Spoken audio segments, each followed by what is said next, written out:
Assalamualaikum warahmatullahi wabarakatuh. Perkenalkan, saya Lisa Yulistiro, NIM 58, perwakilan dari kelompok 5. Di sini saya akan membahas mengenai tren dan isu HIV atau AIDS dan family concern pada nafsah.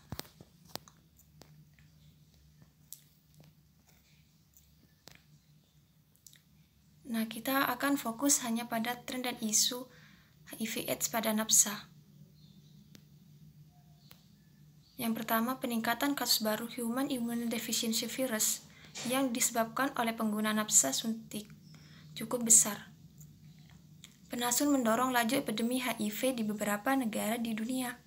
HIV dapat menyebar dengan cepat di antara pengguna nafsah suntik dan dapat meningkatkan prevalensi HIV dari yang pada awalnya masih 0 menjadi meningkat 20-50%. Di Indonesia, epidemi HIV secara sangat mengejutkan melonjak cepat sekali dengan infeksi baru di kalangan penasun pada tahun 1998 atau 1999. Pada tahun 2006, Kementerian Kesehatan Republik Indonesia memperkirakan dari 220.000 penasun yang hidup di Indonesia, sekitar 63% merupakan penyumbang dari semua infeksi HIV.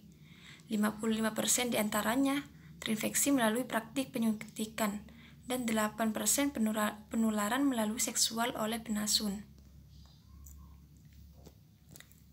Selanjutnya ada tren penderita HIV atau AIDS pada nafsah.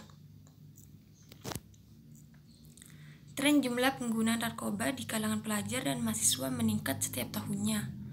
Jumlah tersangka kasus narkoba tahun 2013 berdasarkan kelompok usia 20-24 tahun sebanyak 6.269 orang.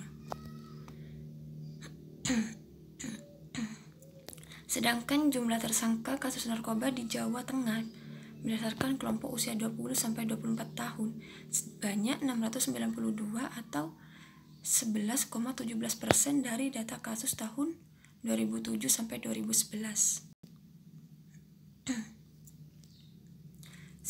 Selanjutnya ada isu mengenai media penyebaran HIV atau AIDS. Beberapa hoaks terkait penularan HIV. Yang pertama ada trompet tahun baru. Pergantian tahun identik dengan pesta perkembangan api dan tiup trompet. Beberapa waktu lalu pun ramai beredar pesan berantai yang menyebutkan bahwa virus HIV bisa menyebar lewat trompet. Selanjutnya ada baju bekas. Pada sekitar tahun 2015, Menteri Perdagangan saat itu sempat mendapat kecaman dari aktivis Indonesia AIDS Coalition. Global menyebutkan pakaian bekas impor berbahaya karena bisa menularkan HIV.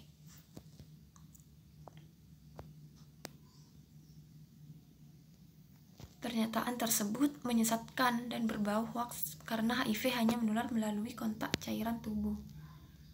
Kemudian selanjutnya ada isu yaitu pembalut, salah satu benda yang disebut bisa menjadi media penularan HIV dan sempat ramai dibicarakan di kalangan masyarakat. Lagi-lagi tidak masuk akal. Virus HIV bisa menular melalui produk pembalut yang dijual di pasaran.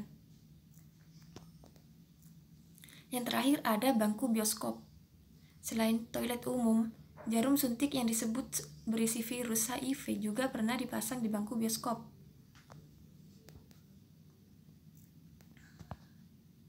Namun itu semua hanya isu belaka. Selanjutnya, family centered care pada nafsah.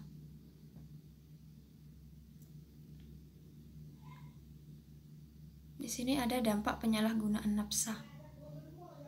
Dampak terhadap kondisi mental dapat dalam bentuk sugesti, yaitu muncul keinginan untuk kembali menggunakan nafsah. Kemudian juga ada dampak terhadap fisik. Dampak fisik di sini mulai dari yang ringan sampai berat. Selanjutnya ada dampak terhadap emosional yang dalam bentuk perubahan mood yang ekstrim dapat mendorong perilaku agresif yang berlebihan. Kemudian ada dampak terhadap spiritual. Dampak terhadap spiritual yaitu dalam bentuk tidak mau melakukan aktivitas yang produktif, tidak mau sekolah, dan meninggalkan kegiatan ritual atau ibadah.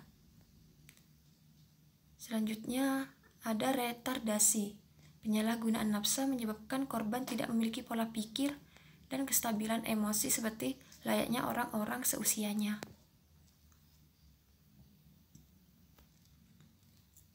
Terima kasih. Mungkin hanya itu yang dapat kami sampaikan, kurang lebihnya mohon maaf. Wassalamualaikum warahmatullahi wabarakatuh.